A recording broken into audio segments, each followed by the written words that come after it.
What's up, everybody? I have said for a long time that the story of Hernan Cortez and the conquest of Mexico, and then directly after Francisco Pizarro and the conquest of Peru with relative ease, seems like a stretch of a story to me. Scholars even question this because there were no, objective eyewitnesses or anything, and we really are just taking the word of the conquistadors here. You guys may have heard of this book, The Adam and Eve Story, and what I just read kind of goes along with something I've thought for a long time is there may not have been near as much struggle there as we're led to believe. This book is about ancient cataclysms, and I'll get more into it later. It's copyrighted 1993, but I do know it was classified by Central Intelligence for a period of time. And evidently, this is the sanitized version. I'd like to see the full unedited because he has a section in here about the Inca that goes completely against everything you've ever heard of the official story, which is based off of the letters of Hernan Cortez, basically a self avowed maniac, to King Charles V of his conquests. If you guys want to skip to the mind blowing version that Chan Thomas says in his book, I'll put a time marker on the screen right here. But you might be surprised what Hernan Cortez says in his letter about how the statues were made. He says these statues surpass in stature a person of more than ordinary size.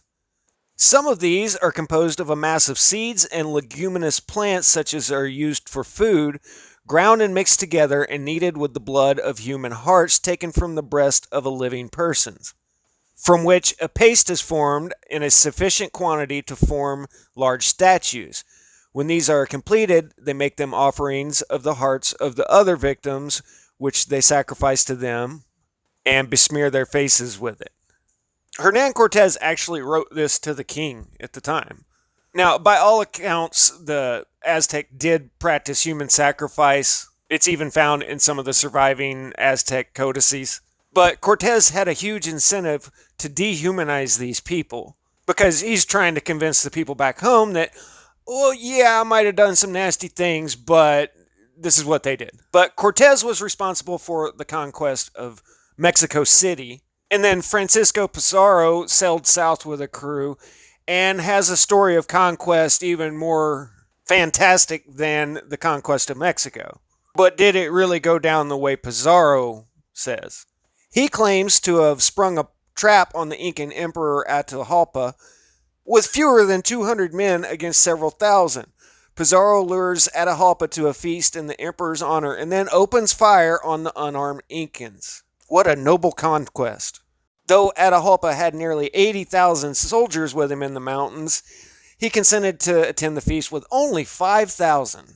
Then Friar Vincent Valverde urged Atahualpa to convert to Christianity and accept King Charles V as his sovereign. Atahualpa angrily refused, and trapped in tight quarters, the panicking Incan soldiers made easy prey for the Spanish. Pizarro's men slaughtered 5,000 Incans in just 1 hour. And within 24 hours, they claimed to have slew 7,000 Incas, and not a single Spaniard was badly hurt. But is that just a convenient story of why your whole crew is still intact? The Spaniards did have body armor, and their armored cavalry, infantry, their musketeers with arquebuses, which are muzzle loading and activated by a lit fuse. If you're really good, you might get off 2 shots a minute with one of these. And they had their cannons, which probably even slower loading than the arquebus. So historians acknowledge that it wasn't really firepower that won the day. They say the act of laying hands on Atahualpa and taking him as prisoner was just unthinkable to the Incans because he was a god king. And this turned the Incans' reality upside down. And if that were the case, they say Pizarro had a crew of 180 men. Some of them would have stayed behind with the ship, but let's say all of them were at the battle.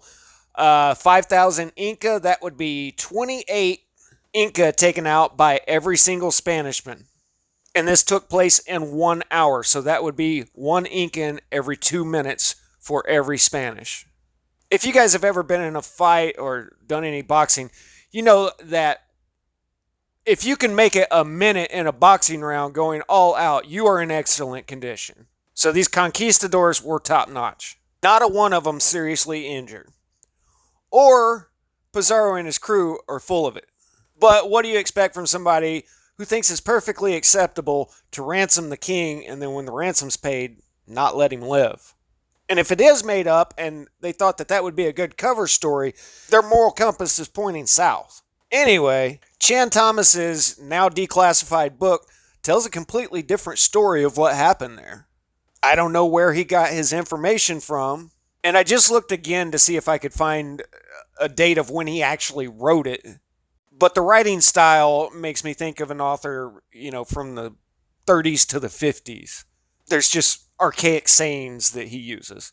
But he's done some amazing work on ancient cataclysms, and he's talking about the big ones, the 6,000 year Noah event, the 12,000 year, according to him, Adam and Eve event, which all of us would refer to as the Younger Dryas. He says some places get hit a lot harder than other areas. Many species found in the sharp demarcation boundaries between sedimentary layers, such as we see exposed in the Grand Canyon, bespeaks of one of those archaic words I was talking about, bespeaks of animal life being pulverized with teeth the only mammalian substance hard enough to withstand the onslaught. I recently did a video showing this muck wall in Alaska that they recently found where there was enough force to shove bone through a shoulder blade of a woolly mammoth. He talks about other muck walls that have been found in the book. But he says some places undergo less violent winds and inundation, and there we find traces of prehistoric civilizations which had advanced to achievements we deem impossible for that many years ago. Let's look at Tiwanaku. The Incas discovered this deserted city at 12,500 feet altitude on the shores of Lake Titicaca in the 2nd century AD. Although they lived in that land for generations upon generations, centuries after centuries, they left it totally undisturbed.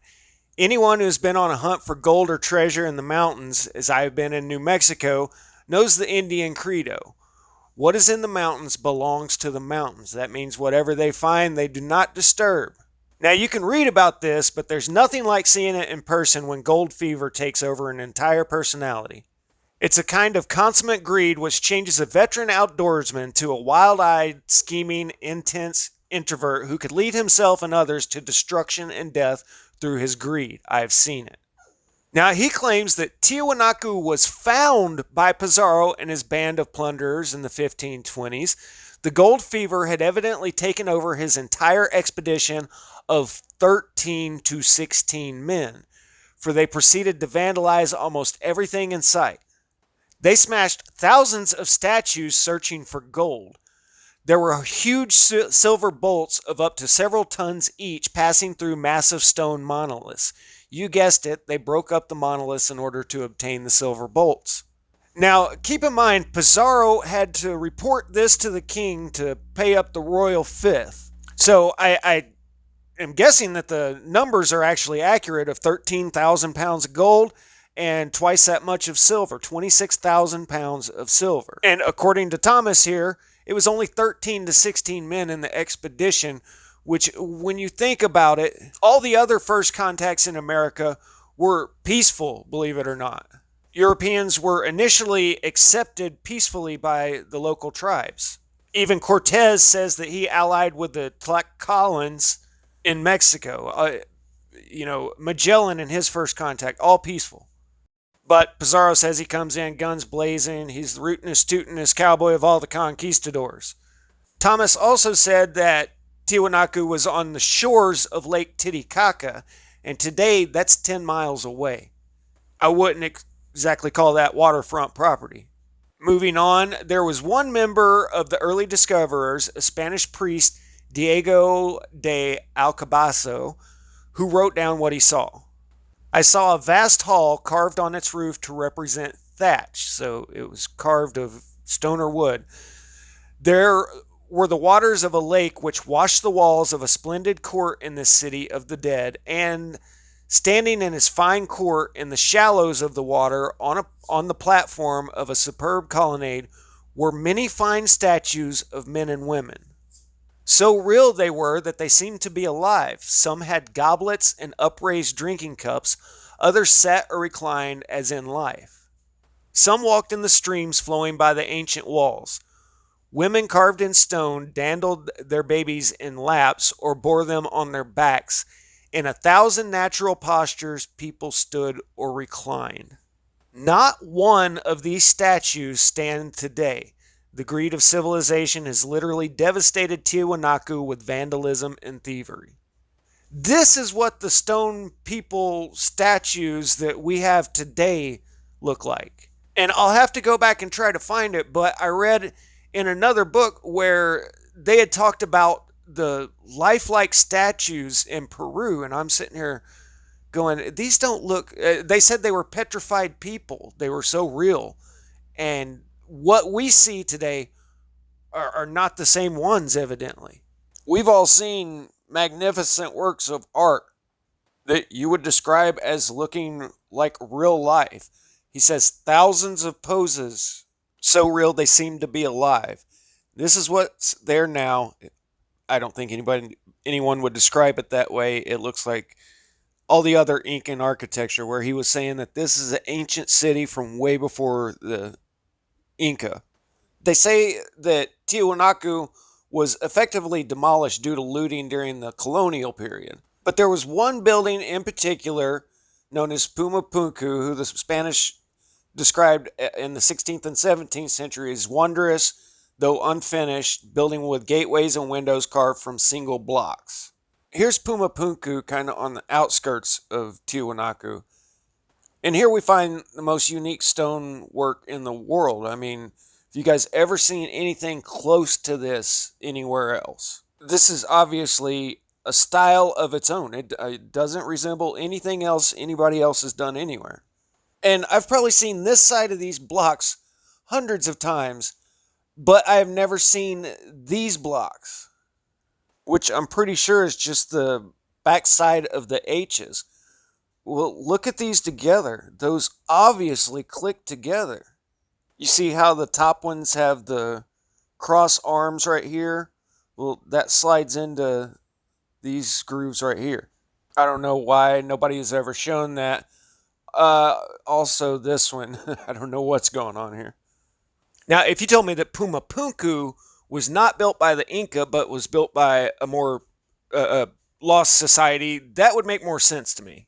So is it possible that what we now call Pumapunku, back in the day, they were calling Tiwanaku? Because you look and you see they're right here in the same area. There could have been an Incan town next to an ancient abandoned city that everybody just left alone for thousands of years, evidently, according to Chan Thomas. Now, just like with a lot of things on the internet, this is something that I want to believe because I don't like the Pizzaro story.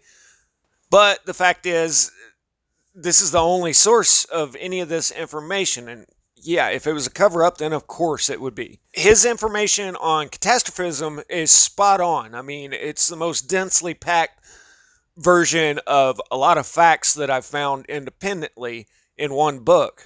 But everybody gets things wrong, and just because he wrote it down doesn't make it right. I tried to find record of Diego de Alcabaso, and the only reference goes back to his book, so I haven't found that this is a historical figure at all. Tiwanaku is a UNESCO World Heritage Site, and I've said for a long time, you show me a UNESCO site and I'll show you the scene of an ancient cataclysm. But all of this has been completely reconstructed.